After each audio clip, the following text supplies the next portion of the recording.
I'm starting out by boiling 3 chicken breasts.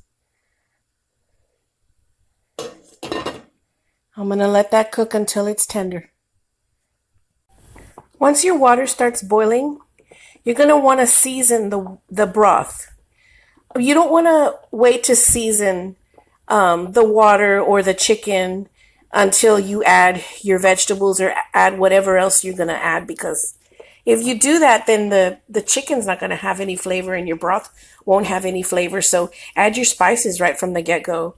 I like bay, so I add 3 bay leaves, and then of course my Spanish rice seasoning. And like I said, this is going to be to taste. Remember that it doesn't have any salt on there. Your salt is going to be from your tomate. Okay, so just put a little bit. You just want to put a little bit.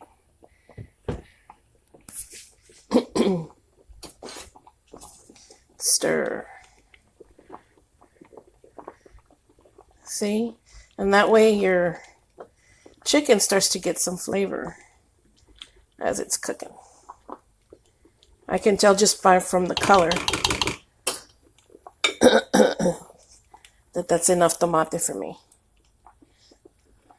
And now we wait till the chicken's done. Upon investigation of my cabinets, I realized that I didn't have any canned corn, but I have frozen corn. So while it's boiling, while the chicken is boiling, go ahead and add your frozen corn if that's what you're using. It'll help it cook, and it'll start to pick up the flavor of the seasonings while it's boiling.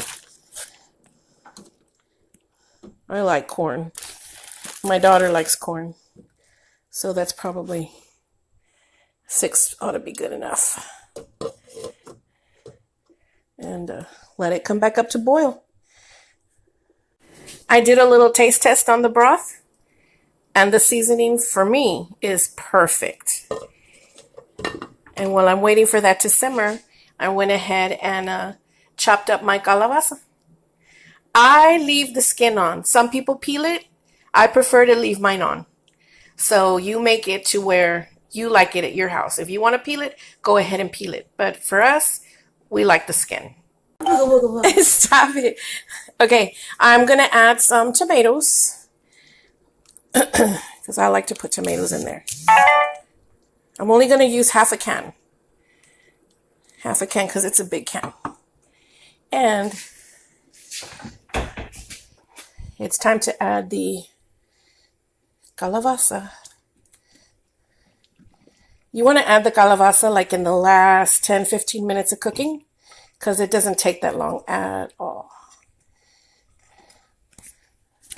That's too much. No, it's not. It's not too much because calabasa cooks down. It cooks down.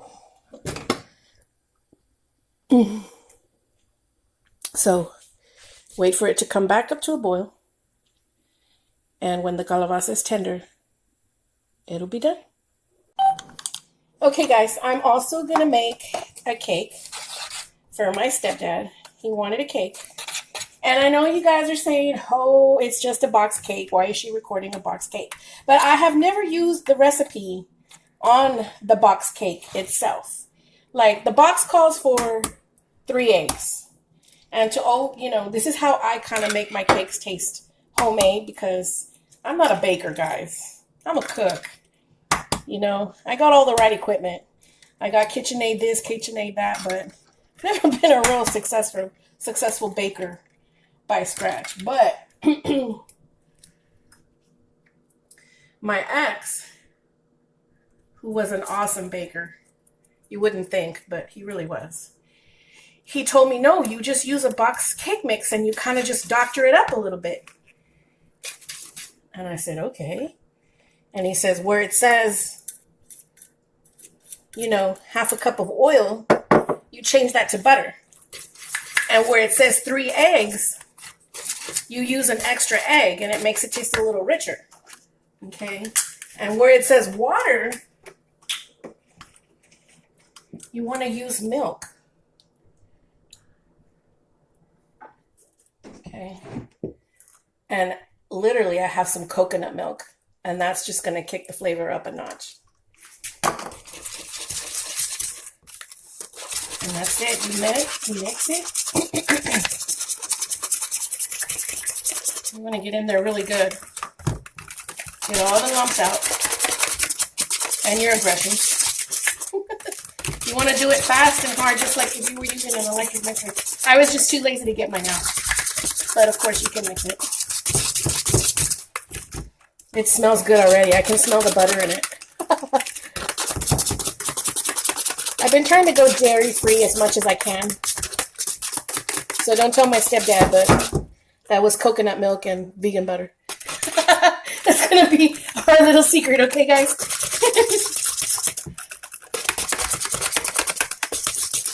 I'm going to keep on whisking. And then I'm going to bake it in the oven. And I'll show you how it turns out. Okay, guys, here's the finished product. I like it really soupy.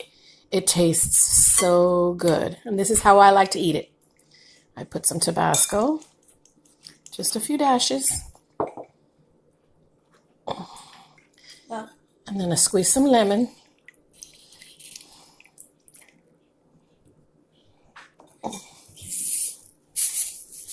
A little bit of sea salt. And my daughter's here eating too. And she says, it's good. Is it good? Mm.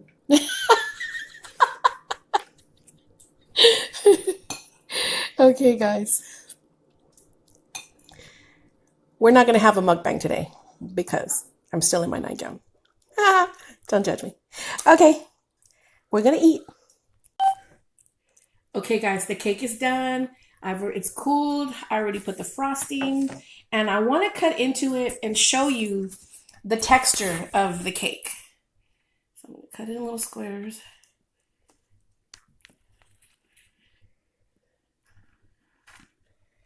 It's so soft.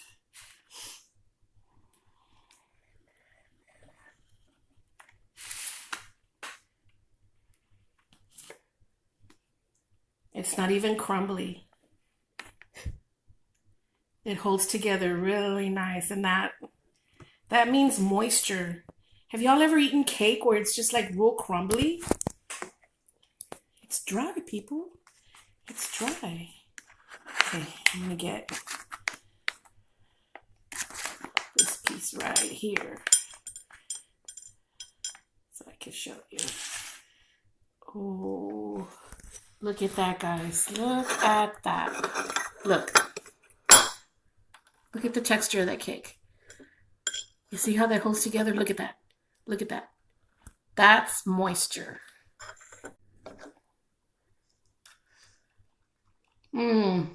Guys. I taste a little hint of the butter. A slight coconut flavor from the coconut milk itself. I don't know why you're laughing. I'm really trying to be descriptive so they understand. I don't know, guys. This is so good. If you're not a baker and all you can do is cake mix, box cake mixes, there is a way to make them your own. No? I mean, look at that. No crumbles. Oh my God, it's just so good. I think my stepdad's going to be very happy. All right, guys. Well, that's it for the video. The food that I made is calabasa con pollo and elote, chicken, corn, and calabasa, squash. It's one of my kids' favorites. I never had a problem with my kids eating vegetables. And this is one of their all-time favorites. And now you know how to make it. And now my daughter saw me make it, so maybe next time she'll make it. All right, guys. Love you. Bye.